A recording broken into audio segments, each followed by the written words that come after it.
Ons lees die oordenking vir die 1 Oktober uit die Here is my herder met die vriendelike samewerking van Lizet Marie. Die opskrif vanoggend is heet hoof en ons teksvers uit 1 Samuel 26 vers 10. Daar staan geskrywe: Dawid het ook gesê, so seker as die Here leef, die Here sal hom met 'n vroeë dood tref. Of sy tyd sal aanbreek en hy sal sterwe, of hy sig gaan oorlog maak en hy sal omkom. Toe Dawid en die jong Abisai op Saul en sy manskappe afkom, waar hulle vas aan die slaap lê, Saul op sy wa met sy spies by sy koppenend, was dit vir Abisai vanselfsprekend dat dit God is wat hom in hulle mag oorgegee het. Hoe dan anders? Dis ooglopend en vanselfsprekend.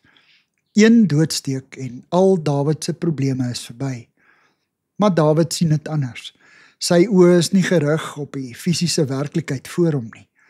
Sy oë is op God. In Saul sien hy God se gesalfde. Hy sien die breër prentjie, nie die onmiddellike uitkoms nie. En hy sien God se onwrikbaar getroue pad met sy eie lewe. In ons benoudheid vra ons dikwels vir God om vir ons 'n teken te gee. Maar meer dikwels is die tekens al lankal daar, net vir ons om te sien. God se absolute heerskappy, sy reg en geregtigheid, sy liefde, sy getrouheid. Wanneer iets wat ons as 'n duidelike teken beskou egter enige van hierdie weerspreek, kan dit nie van hom af wees nie. Dis moontlik eerder 'n leerskool in bidend wag en luister.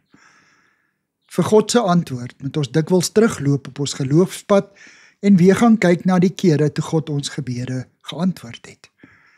En hoe hy dit gedoen het. Sy antwoord sluit altyd meer in as 'n ooglopende oplossing. Dit sluit ook die verheerliking van sy naam in. Here, help my om fyn te kan onderskei. Amen.